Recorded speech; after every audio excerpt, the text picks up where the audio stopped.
Hi farmers, I'm Gary from Farmers Weekly, and with me is Tinus from FarmTalk. This is our very first collaborative discussion regarding agricultural events and news as and when it happens. Tinus, thank you so much for joining us. Great being here, Gary, and I think this is a great initiative for us to take forward and really discuss what is going on in the industry, good and bad.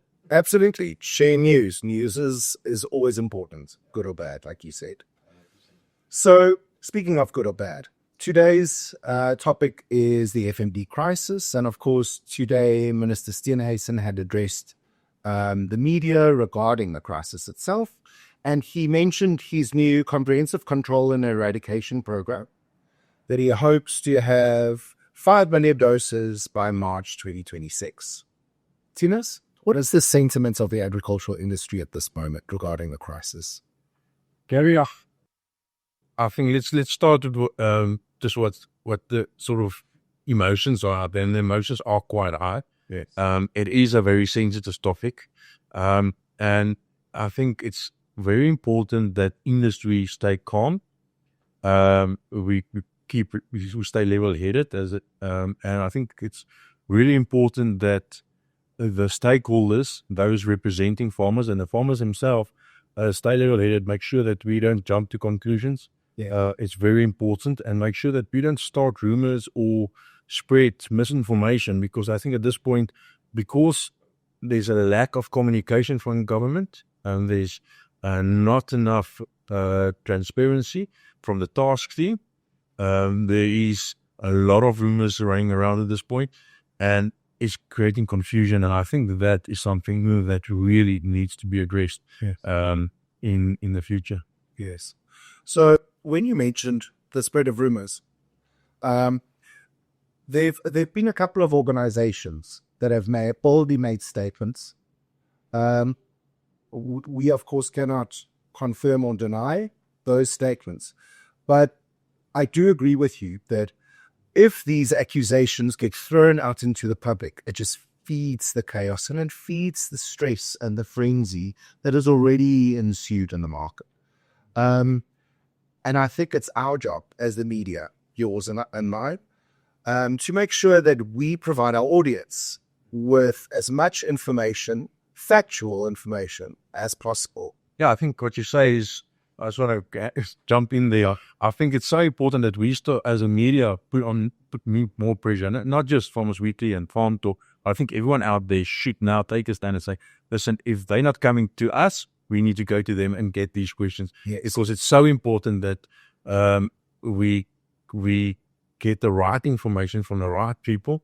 Yes. And make sure that at the end of the day, that the people understand that there's, or hopefully, that government really wants to solve this problem. Yes, it's not our task to have the answers, but it's our task to find the answers. And ask the right questions. Yes. Gary, in saying that, all of that, and it's quite a mouthful what we just discussed, let's just quickly look at the highlights. For those who didn't have the chance to listen to an hour and a half of Facebook today, what was your highlights that you took today? Yes, there were quite a couple of highlights that were made in today's media address. Minister Steenhuisen mentioned that there will be 5 million doses by March 2026. And that also includes the Dolvid vaccine that we will be getting from Turkey, as well as the ARC OBP production line. Now, Tinus, I understood the basics of the idea, but I don't understand exactly how this production line and the rollout plan for these vaccines are going to work. Gary, I think that is one thing, one big takeaway from today's thing, that we feel there was a lot missing from today's conversation. Yes, it was great to hear that there is a plan, that there is a outline, but the details were very vague. And I think that is something that, and if you look at the feeling that we read on social media and the comments, that is one of the main feelings. And that's one of the things that's causing a little bit of disruption at this point. And I think that's also the thing that doesn't build trust. And I think the discussion that we need to take away, that Minister Steenhuisen needs to take away from this, is we need to build trust and we need accountability to make sure that we can go forward. And that comes from good communication. And another highlight that Minister Steenhuisen from his address was that he only stress that this is not a rapid response or a rapid rollout or a quick plan, but he hopes that we would be FMD free without vaccination in 7 to 10 years. I think that's a very realistic thing, and I think it's important to be, as you said, to be honest with Yes. the farmers. Budget-wise, if you think about it, rolling out that amount of vaccines is a big job. It's an expensive one, but I like the idea that that's where they're going. There's a bigger goal, but as we said, the steps in between is now what we need to see. We need to see the government put out designated target points and measurements so that we know what's the next step. What must I do? What must we do? And how are we going to tackle this in detail? I think that is something that we would like to see. All right, Tina. So what you're saying is from this rollout plan, what we're really missing, or what seems to the clarity that we still need to find, are actionable points and deadlines and measurable metrics. Who's being held accountable for what at what point? I think accountability is exactly what we're looking for. Yes. We need to say who's the person that's going to take responsibility for all of this. Yes. From the task team side. Yeah. Personal people. So, Tinus, another point that you mentioned or that you briefly touched on was, of course, the financial needs. So there was a comment made that we need about 1.8 billion to successfully complete the rollout, according to the current eradication program. So that 1.8 billion, according to the Director General of Agriculture, is not budgeted for. There's no money for that. It needs to come from somewhere else. Yeah, and I think it comes to a lot of questions that we heard from the gallery and from the media as well, saying, where's the relief coming from? Where's the money coming from? And I think that the need from, I think Tude Jager from SAIA mentioned earlier this, we need to call it a state national disaster, state of disaster. And I think Steenhuisen is going to ask the president to do that. And I think that is probably the only way. He made that comment, yes. The only way that we going to get that money. We know our budgets are restrained. We know our whole government struggling to make ends meet. So this is really the only way that I see we get that money and make this thing work. Yeah. One of the big points that were made by the minister today was the importance of reporting and the importance of biosecurity and the roles and responsibilities that all of the farmers have and all of the various stakeholders within the industry have to report and to ensure that all of the necessary measures to prevent the spread of this disease are in place. But with that, there are several complications. There's a lot of complications. But I think farmers should take responsibility, and I think that is a feeling out there. Start with themselves. Say, this is what we can do. This is what we can right. And I think there should not be movement in and out of a farm. And I think it was sort of touched on today. But this human traffic from. But now, Tinus, let me ask you, as a farmer, what are the challenges around reporting, and what are the risks on not reporting? Yeah, I think when it comes to reporting, and I think that's why a lot of people are not reporting, is the stigma behind it. Being branded as a FMD farm, that a lot of people are not doing that. You can't move your cattle. A lot of them can't afford not to sell their cattle at this point. Yes. Wait for. I think every farmer can't afford their cattle. Yeah. So I think the lack of incentive to do this and to cooperate is also definitely a problem. Yes. And that stretches from your commercial farmers to your communal farmers. All of them do not necessarily have the capacity, have the funds to wait 3 months before I can start selling cattle again, or even more. And when the other side of it is, of course, the risk of not reporting. Because if you're not reporting, we're not tracking, and it becomes a wildfire that is unreported and uncontrolled.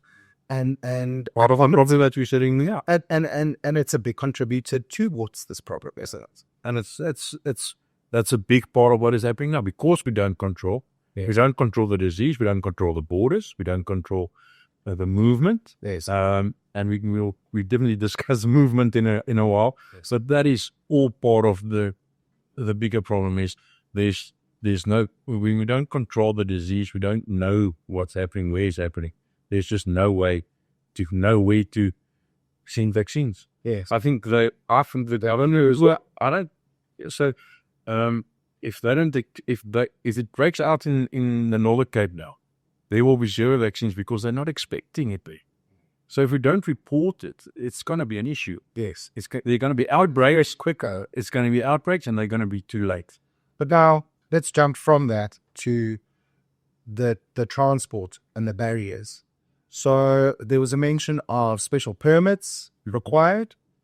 I know we don't have the answers for this, but this is definitely something we are going to have to investigate a little further.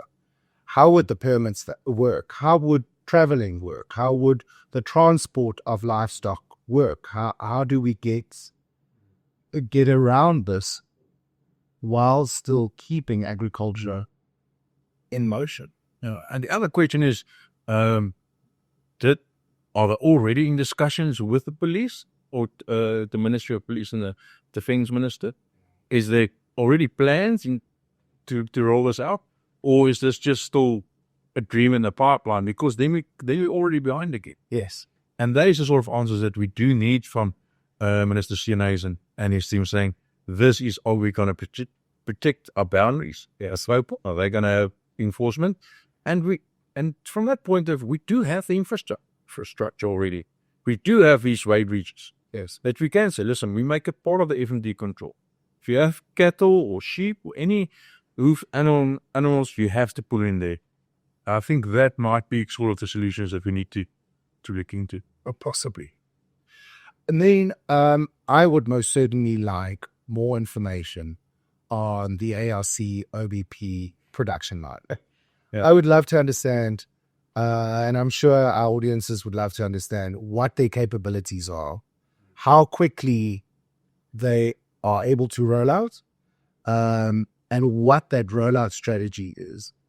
Would it be focused towards the crisis areas, or would they focus on sweeping an area clean?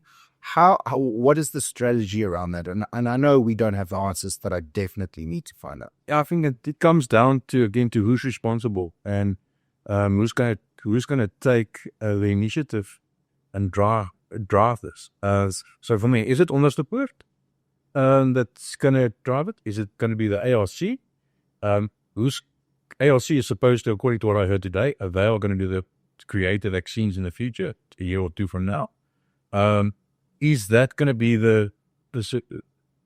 how is that partnership going to work? Yes. And who's going to take the responsibility, the accountability? Yes. We need a person, we need a face. Yes. And again, how does that fit into the bigger eradication program? At which dates, at which deadlines, who's accountable? How do we end it all? And I think that we go back again. This whole conversation just opens up, I think, we need more communication. And we need more answers. Yeah. Communication, but clear, concise, constructive communication. And outlines are great, but you can't. If the saying is, if you don't plan, you plan to fail. And I think that's sort of what we feel. Gary, on that point, going to another thing Minister Steenhuisen touched on is the shortage of state vets. And resources, then the government is not going to have all the resources. You're going to need collaboration between state and private entities, and your private vets are going to be one of them. I think what we need to now understand is how that will be implemented. And do they need to put their hand up and say, listen, I'm willing to do this? Can they, what is the result? Can they distribute? Can they, what can they do? What can't they do? And what's the controls in place for this? Yeah. And then the main thing is, how are they going to be funded? Because now if I'm an FMD vet, there's going to be certain restrictions. Yes. What are those restrictions? And the problem is that if I taps a FMD animal today, for the next 5 days, I'm not supposed to get in contact with any other animal. And you can say not go to other cows, but if I work on a farmer's dog and he goes back, is that a way to transmit it? There's a lot of things to consider. Yes.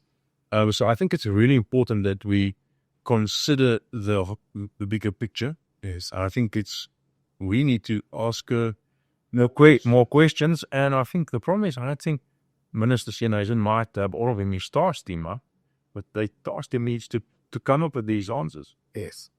The task team led by Dr. Emily Morbajani.